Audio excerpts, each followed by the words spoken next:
اللہ تبارک و تعالیٰ نے سورہ مائدہ کے اندر ایک آیت نازل فرمائی اور جس میں یہ اعلان کیا الیوم اکملت لکم دینکم واتممت علیکم نعمتی ورضیت لکم الاسلام دینا، کہ میں نے تمہارے لیے تمہارا دین مکمل کر دیا ہے اور میں نے تم پر اپنی نعمتیں تمام کر دی، نعمتوں کو پایہ تکمیل تک پہنچایا اور تمہارے لیے بطور دین کے اسلام کو پسند کیا۔ ہماری جو شریعت ہے یہ شریعت کامل اور مکمل ہے۔ ہمارا دین، ہمارا دستور، اسلامی دستور اور قانون، اس میں کوئی رد و بدل نہیں ہوگا قیامت تک۔ جو اللہ نے نازل کر دیا ہے اب قیامت تک کہ وہی رہے گا، اس میں کوئی بھی تبدیلی نہیں کر سکتا، کیونکہ اللہ نے اب اس کو مکمل کر دیا۔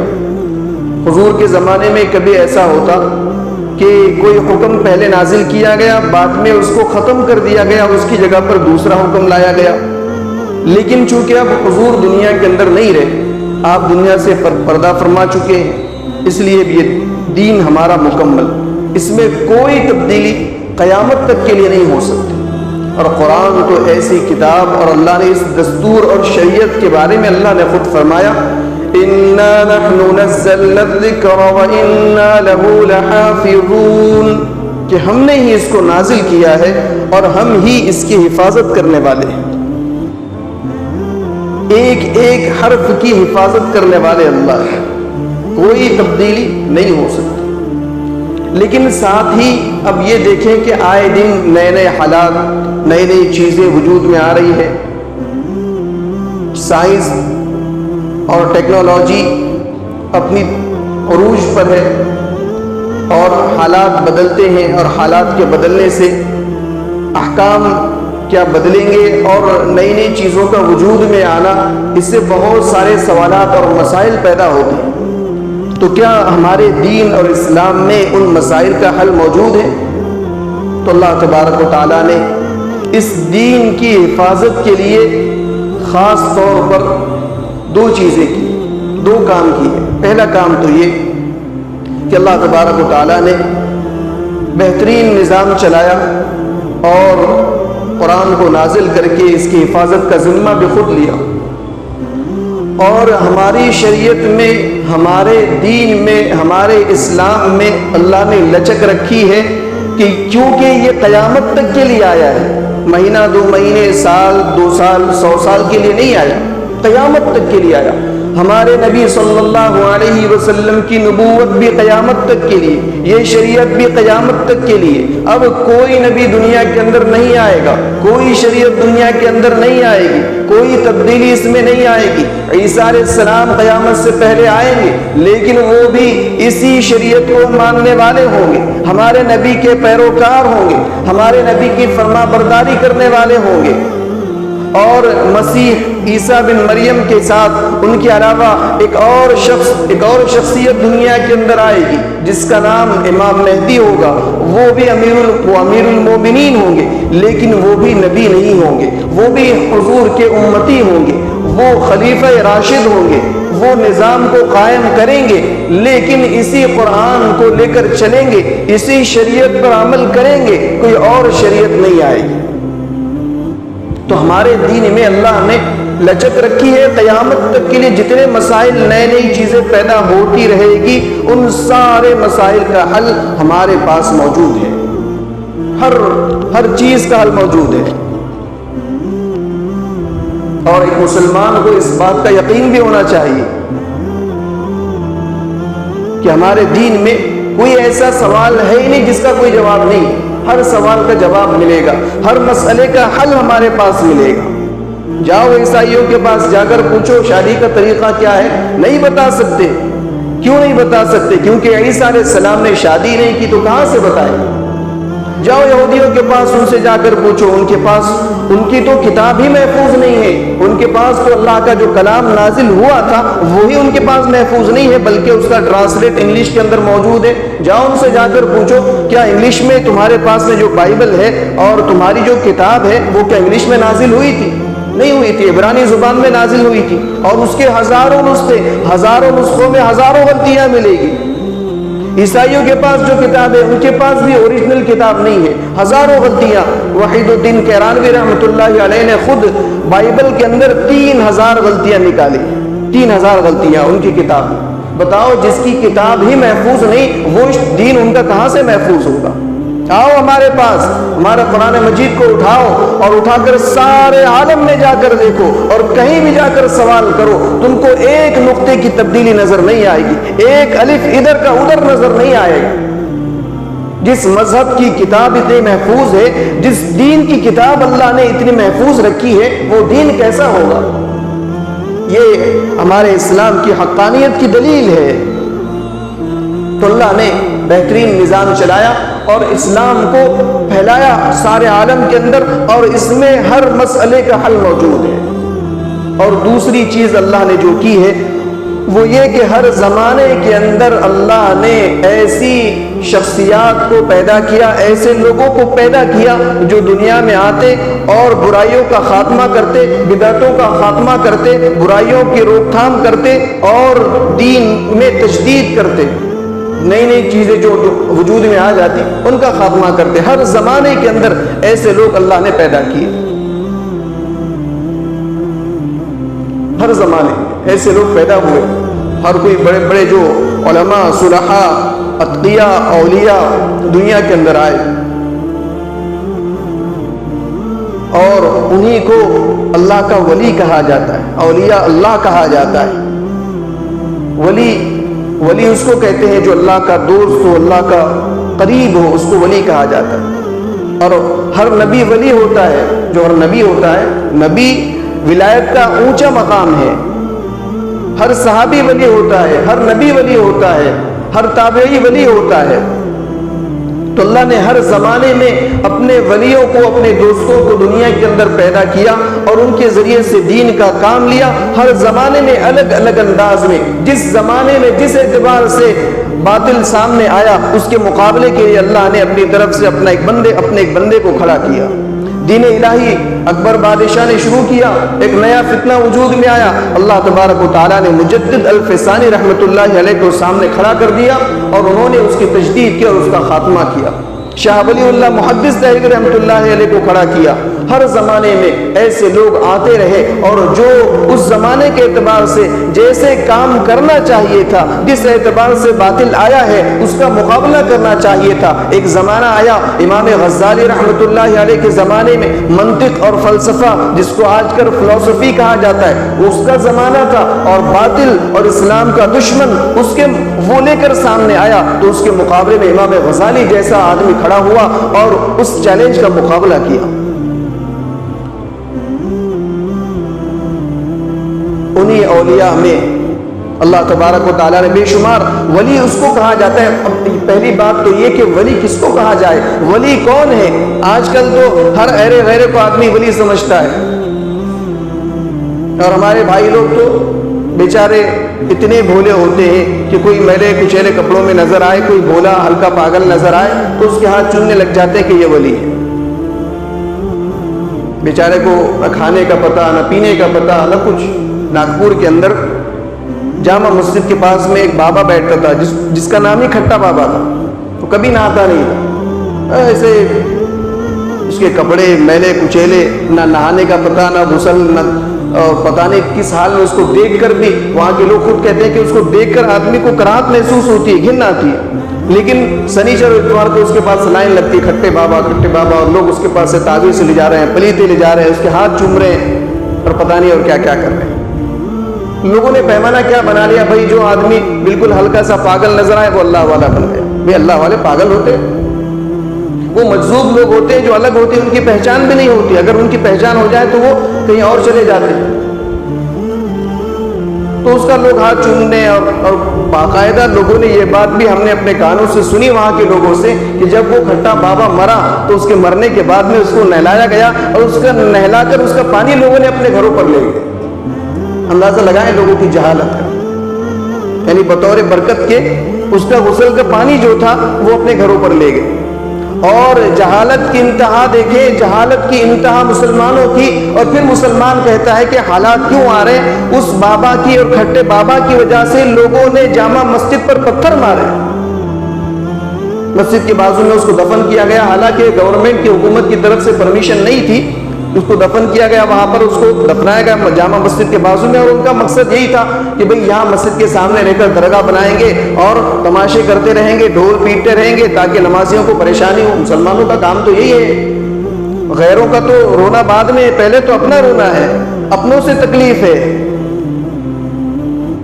اپنوں سے پریشانی ہے، غیروں سے زیادہ ہمیں اپنوں نے نقصان پہنچایا ہر زمانے میں۔ پیچھے مالیگاؤں میں ناسک کے پاس میں اجتماع ہونے والا تھا، تو وہاں کے کچھ بریلوی اور جو بدعتی قسم کے لوگ ہیں، انہوں نے باقاعدہ کئی لاکھ روپے لگا کر وہ اجتماع ہونے سے روک دیا کہ یہاں ہم اجتماع ہونے نہیں دیں گے۔ اندازہ کرو کہ دشمنی، بھئی یہ تبلیغ والے ہیں، ہم ان کا اجتماع یہاں ہونے نہیں دیں گے۔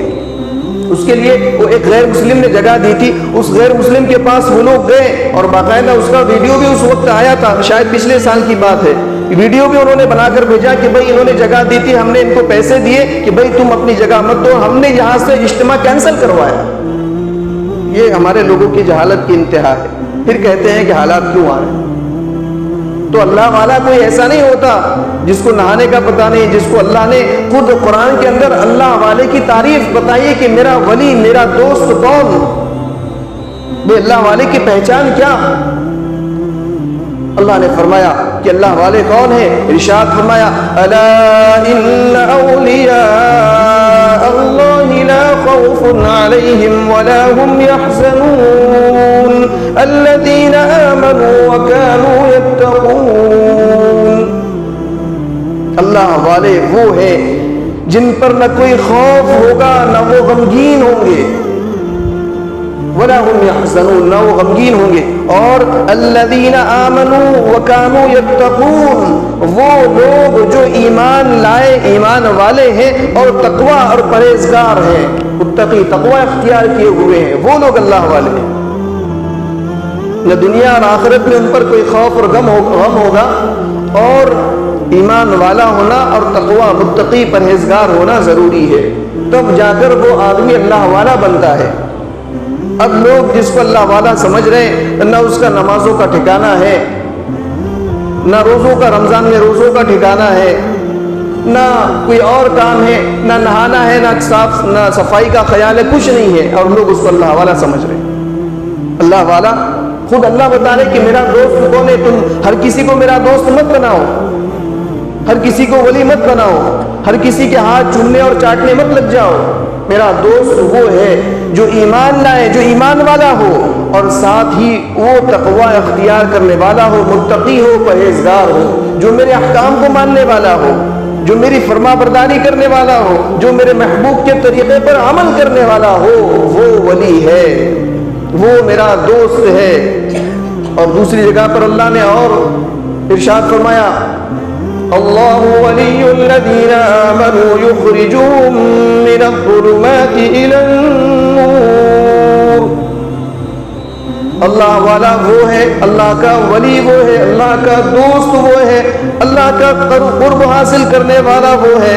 اللہ ولی الذین آمنوا یخرجوہم من الظلمات الی النور، جو ایمان والا ہو، جو لوگوں کو ظلمت اور تاریکی اور اندھیرے سے نکال کر روشنی کی طرف لانے والا ہو، کفر اور گناہوں کے اندھیرے سے نکال کر نیک کاموں کی طرف، نمازوں کی طرف، روزہ، زکوٰۃ اور حج کی طرف اور نبی کے طریقے کی طرف بلانے والا ہو، وہ اللہ کا ولی۔ اور اللہ کا ولی کون نہیں، اللہ کا دشمن کون، اللہ کا غدار، اللہ کا نافرمان کون؟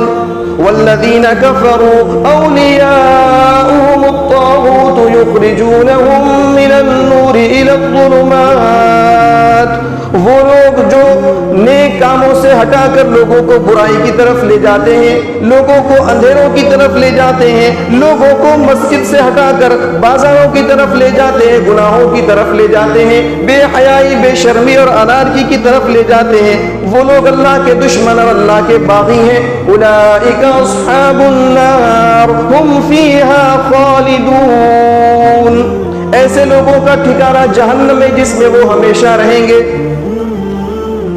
اللہ نے صاف بیان کر دیا کہ اللہ والا، میرا ولی، میرا دوست وہ ہے جو لوگوں کو گناہوں سے نکال کر نیکیوں کی طرف لانے والا ہو، بازاروں سے نکال کر مسجد کی طرف لانے والا ہو، جو لوگوں کو میری پہچان کرانے والا ہو۔ اور حدیث میں آیا ہے کہ اللہ والا وہ ہے جس کو دیکھ کر اللہ یاد آئے، جس کو دیکھ کر اللہ یاد آ جائے وہ آدمی ولی ہے۔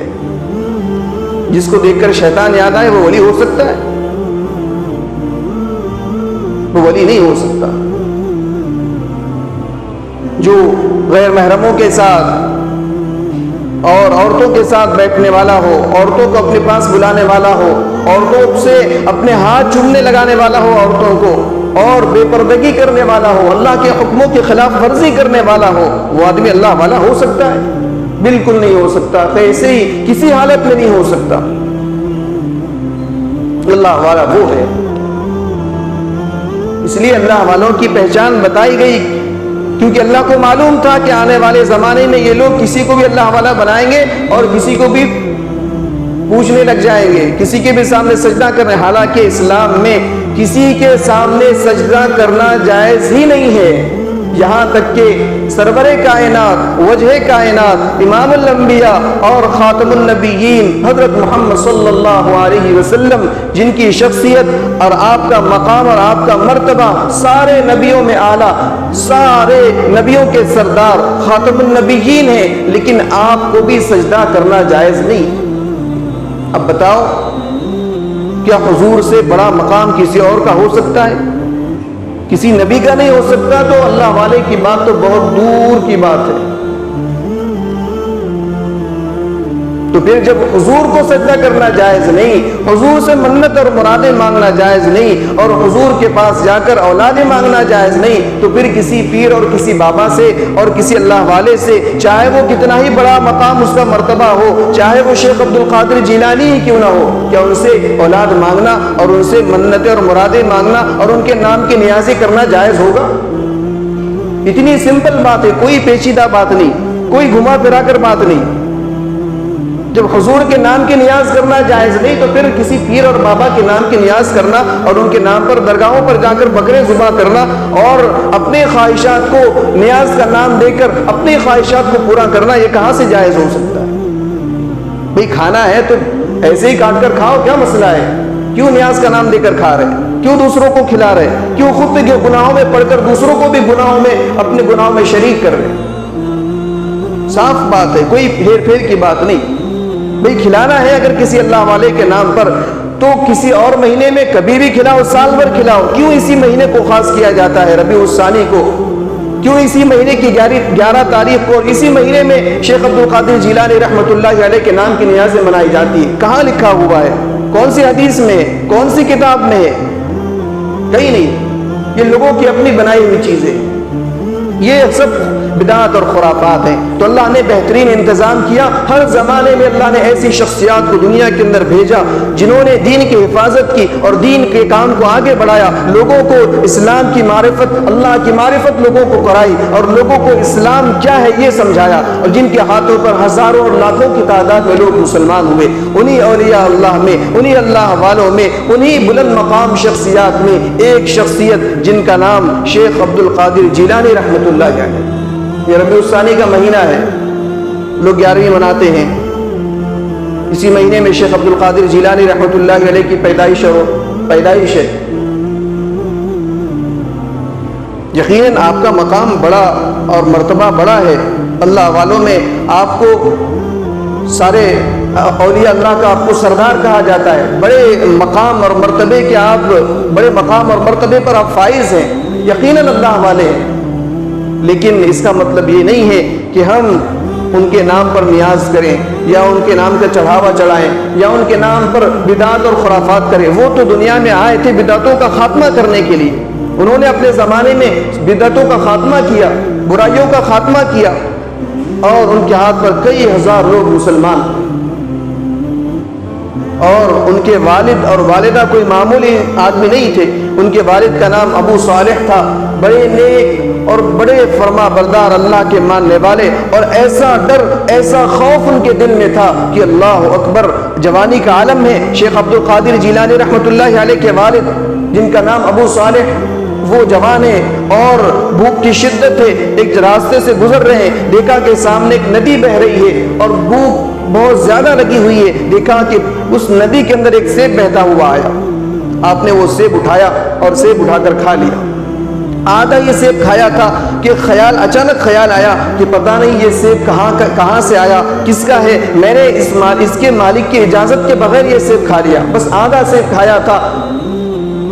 یہ خیال آیا تو وہ سیب کھانا چھوڑ دیا اور اس راستے پر چلے جس طرف سے وہ ندی بہ کر آ رہی تھی۔ جب کافی راستہ طے کیا تو سامنے دیکھا کہ ایک باغ ہے جو سیب کا باغ نظر آ رہا ہے، اور اس کی کچھ شاخیں اس ندی میں لٹک رہی ہیں۔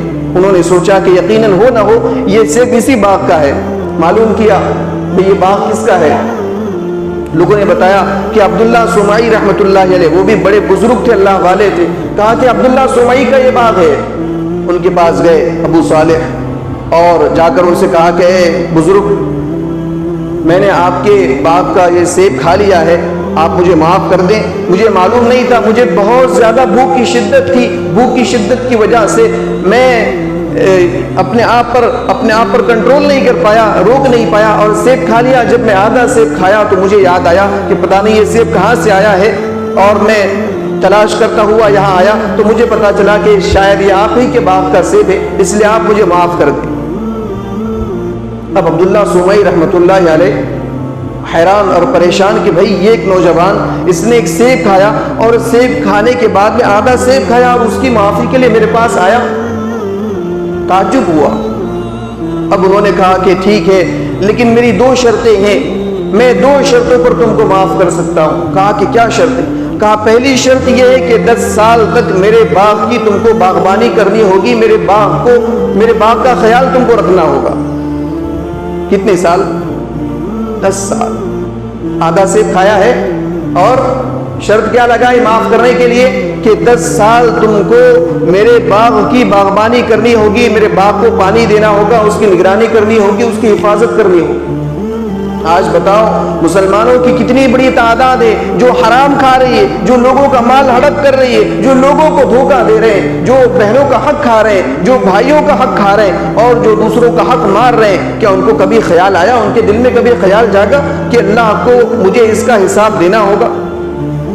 کیسا تقویٰ ہوگا ابو صالح کا، شیخ عبد القادر جیلانی کے والد کا، کہ آدھا سیب کھایا اور اندر سے دل نے اس بات کو گوارا نہیں کیا کہ آدھا سیب میں کسی کی اجازت کے بغیر کھا لوں۔ آج کا مسلمان تو پتہ نہیں کتنی پراپرٹیاں کس کی ہڑپ کر گیا، بہنوں کا حق تو آج لوگوں کو معلوم ہی نہیں ہے۔ تو انہوں نے قبول کر لیا، ابو صالح نے کہا کہ ٹھیک ہے میں 10 سال تک آپ کے باغ کی نگرانی کروں گا اور اس کی حفاظت کروں گا، اس کو پانی دوں گا، اس کا خیال رکھوں گا۔ کہا کہ دوسری شرط کیا ہے؟ کہا یہ پہلی شرط پوری ہو جائے اس کے بعد دوسری شرط بتاؤں گا۔ آدھا سیب کھانے پر 10 سال تک اس باغ کی باغبانی کی۔ جب 10 سال مکمل ہوئے اور پھر بعد میں ابو صالح عبداللہ سومائی کے پاس آئے اور آ کر کہا کہ میں نے آپ کی پہلی شرط مکمل کر لی، اب بتائیں دوسری شرط کیا ہے؟ عبداللہ سومائی رحمۃ اللہ علیہ نے فرمایا کہ دیکھو میری دوسری شرط یہ ہے کہ میری ایک لڑکی ہے جو پیروں سے لنگڑی ہے، ہاتھوں سے معذور ہے اور آنکھوں سے اندھی ہے، تمہیں اس کے ساتھ نکاح کرنا ہوگا، تمہیں اس کے ساتھ شادی کرنی ہوگی۔ اب دوسری شرط کے لیے بھی کہا کہ ٹھیک ہے میں شرط کے لیے بھی تیار ہوں۔ کہا کہ لیکن آپ اب تو مجھے معاف کر دیں۔ کہا کہ ٹھیک ہے میں نے تمہیں معاف کر دیا۔ آدھے سیب کی معافی کے لیے 10 سال تک باغ کی باغبانی کرنا، آپ لوگ سوچیں کہ کیسا تقویٰ ہوگا، کیسی پرہیزگاری اور کیسا اللہ کا ڈر دل میں ہوگا۔ اور نکاح کے لیے کیسی لڑکی پیش کی جا رہی ہے؟ بھئی نکاح کرنے والا آدمی جو شادی، آج کل تو نوجوان ماشاءاللہ ہیروئن تلاش کرتے ہیں، تو اندازہ کرے ایک نوجوان ہے جوانی کا عالم میں اور اس کو کہا جا رہا ہے کہ پیروں سے لنگڑی ہے، ہاتھوں سے معذور ہے، آنکھوں سے اندھی، ایسی لڑکی سے تم کو نکاح کرنا ہوگا۔ بتاؤ اس جوان کے جذبات کیسے ہوں گے کہ اللہ کا ڈر دل میں بیٹھا ہوا ہے اور انہوں نے اس بات کے لیے بھی ہاں کر دی کہ ٹھیک ہے میں اس لڑکی سے نکاح کرنے کے لیے تیار ہوں۔ آج تو 19-20 نہیں جم رہا ہے نوجوانوں، تھوڑا سا کلر اگر ہلکا پھیکا پڑ جائے، نہیں ایسی نہیں چاہیے، بلکہ کیسی چاہیے؟ آگے یہ فوٹو دیکھو، یہ ہیروئن ہے، اس طرح کی لڑکی چاہیے۔ اور میٹر وہ لے کر جاتے ہیں وہاں پر، ہائٹ کتنی ہے، کان چھوٹے ہیں بڑے ہیں، سائز کتنا ہے کان کا، ناک کی سائز کیا ہے، پتلی ہے باریک، ساری چیزیں۔ عورتیں بھی جا کر طلاق دیکھتی ہیں کہ بھئی آنکھیں تھوڑی اندر گئی ہوئی ہے، کار تھوڑے باہر نکلے ہوئے، کان بڑے ہیں یا چھوٹے ہیں، ساری چیزیں دیکھ رہے ہیں۔ ابھی کمپنی سے تھوڑی لے کر آ رہے ہیں، کمپنی سے بڑی تھوڑی آرڈر پہ تھوڑی بنوائی چیز گئی ہے، بھئی اللہ نے بنایا ہے، 19-20 مسئلہ ہے، قبول کرنے میں کیا حرج ہے، زندگی گزارنا ہے۔ بھئی لڑکے کا بھی تو دیکھ لیں آپ کہ آپ کا لڑکا ہے تو آپ کے لڑکے کا بھی کچھ حال دیکھ لیں، اس کا بھی تھوڑا ناپ لیں کہ کیا حال ہے، اس کا رنگ کیسا ہے اور اس کی ہائٹ کیسی ہے اور اس کا چہرہ کیسا ہے، وہ بھی دیکھ لیں۔ نہیں، لیکن آج کل یہی معاملہ چل رہا ہے۔ تو جوانی کے عالم میں اس نوجوان ابو صالح کے جذبات کو دیکھے کہ اپنے جذبات کو قربان کیا، 10 سال قربان کیے، اور اپنی جوانی اپنی خواہشات کو اللہ کے لیے، اللہ کا ڈر دل میں ایسا بیٹھا ہوا ہے کہ قربان، کہا کہ ٹھیک ہے میں تمہاری ایک معذور لڑکی سے نکاح کرنے کے لیے تیار ہوں، جو لڑکی پیروں سے لنگڑی ہے، ہاتھوں سے معذور ہے، آنکھوں سے نابینا ہے، اندھی ہے، میں اس لڑکی سے بھی نکاح کرنے کے لیے تیار ہوں، بس آپ مجھے معاف کر دیں۔ انہوں نے کہا ٹھیک ہے میں نے تمہیں معاف کیا۔ نکاح ہوا۔ نکاح کے بعد میں ابو صالح جب اپنی بیوی کے پاس گئے، ابو عبداللہ سمائی کے پاس، لڑکی کے پاس گئے، رات کا وقت جب تھا، جب ان کے پاس گئے تو دیکھا کہ وہاں پر تو ایک حسین اور جمیل اور بڑی خوبصورت لڑکی بیٹھی ہوئی، ایک نظر کی اور فوراً باہر آ گئے، اور عبداللہ سمائی کے پاس میں آ کر ابو صالح نے کہا کہ اے شیخ، میں تو ابھی تک آدھے سیب کا میں ابھی تک سزا بھگت رہا ہوں، آپ ایک گناہ ابھی ختم نہیں ہوا تھا کہ آپ نے مجھے دوسرے گناہ میں ڈال دیا۔ آپ نے تو کہا تھا کہ لڑکی اندھی ہے، نابینا ہے اور ہاتھوں سے معذور ہے، پیروں سے معذور ہے، لیکن اندر تو کوئی اور لڑکی ہے، پتہ نہیں آپ نے مجھے کس کے پاس بھیج دیا۔ عبداللہ سمائی نے کہا کہ نوجوان، وہ میری ہی لڑکی ہے اور وہ تمہاری بیوی ہے، وہ پیروں سے معذور اس لیے ہے کہ وہ اپنے پیروں سے کبھی کسی گناہ کی طرف چل کر نہیں گئی، آنکھوں سے اندھی اس وجہ سے ہے کہ کبھی اس نے کسی غیر محرم کو اپنی نگاہ اپنے آنکھوں سے اپنی نظر سے نہیں دیکھا، اور کانوں سے بہری اس وجہ سے ہے کہ کبھی اس نے کسی غیر محرم کی آواز نہیں سنی۔ ہاں، اس لیے میں نے آپ سے کہا تھا، اور نکاح ہوا، اور یہ میاں اور یہ بیوی، یہ ابو صالح کا تقوی اور پرہیزگاری، اور لڑکی ایسی جس نے نہ کسی گناہ کی طرف جو چل کر گئی، نہ آنکھوں سے اس نے کبھی کسی غیر محرم کو دیکھا، نہ کانوں سے کبھی کسی غیر محرم کی آواز سنی۔ جب ایسے ماں باپ کا ہوتے ہیں، اور جب ایسا لڑکا اور ایسی لڑکی ہوتے ہیں، اور جب ان کے درمیان رشتہ ہوتا ہے اور نکاح ہوتا ہے، تو ان سے پیدا ہونے والا جن کا نام شیخ عبد القادر جیلانی رحمۃ اللہ علیہ، جن کو آج ساری دنیا پیران پیر کے نام سے جانتی ہے، جو والدین کے اندر جب یہ تقوی اور پرہیزگاری ہوگی تو اولاد ایسی فرما بردار ہوگی، اولاد ایسی نیک اور متقی اور پرہیزگار ہوگی۔ آج ہم تو یہ سوچتے ہیں ہماری اولاد کیوں ایسی نہیں ہو رہی، ہماری اولاد کیوں نافرمان ہو رہی ہے۔ ماں دیکھو تو موبائل میں پڑی ہوئی ہے، ماں دیکھو تو ٹی وی کے سامنے بیٹھی ہوئی بچے کو دودھ پلا رہی ہے، تو وہی اثرات اس بچے کے اندر جائیں گے۔ باپ دیکھو تو گناہوں کا عادی، باپ دیکھو تو گناہ کرنے والا اور ناجائز تعلقات اور پتہ نہیں اور کیا کیا، اور پھر سوچتا ہے کہ میری اولاد، میرا بیٹا فرما بردار پیدا ہو، میرا بیٹا اللہ والا پیدا ہو۔ نہیں ہو سکتا۔ اس لیے میرے بھائیوں، یہ شیخ عبد القادر جیلانی رحمۃ اللہ علیہ بہت بڑے اللہ والے تھے۔ ان کی زندگی ہمیں یہ پیغام دیتی ہے، ان کے والد اور والدہ کی زندگی سے ہمیں یہ سبق ملتا ہے کہ ہمیں نیک بننا چاہیے، متقی اور پرہیزگار بننا چاہیے، اللہ کا خوف، اللہ کا ڈر دل میں پیدا کرنا چاہیے۔ ان کے والد نے آدھے سیب کی قیمت چکائی، 10 سال تک باغ کی باغبانی کی۔ آج کا مسلمان کتنے روپے کھا جا رہا ہے، کتنے ہی لوگوں کا مال ہڑپ کر رہا ہے، کتنے لوگوں کا قرض لے کر اس کو واپس نہیں کر رہا ہے، اور پھر بھی دل میں ڈر پیدا نہیں ہو رہا۔ اس لیے جن لوگوں نے یہ سارے گناہ کیے ہیں، وہ آج موقع ہے کہ وہ توبہ کر لے، اللہ سے معافی تلافی کر لے، اور جن کا حق ہمارے اوپر ہے ان کا حق ادا کریں۔ ماں باپ کا حق ہے، ان کا حق ادا کریں۔ ماں باپ اپنے اولاد کا حق ادا کریں، اپنے اولاد کے درمیان انصاف کریں، اپنے بھائیوں کے ساتھ صحیح معاملہ کریں۔ والد کا انتقال ہوا، اب جو پراپرٹی ہے وہ بھائیوں اور بہنوں میں برابر تقسیم کریں شریعت کے اعتبار سے۔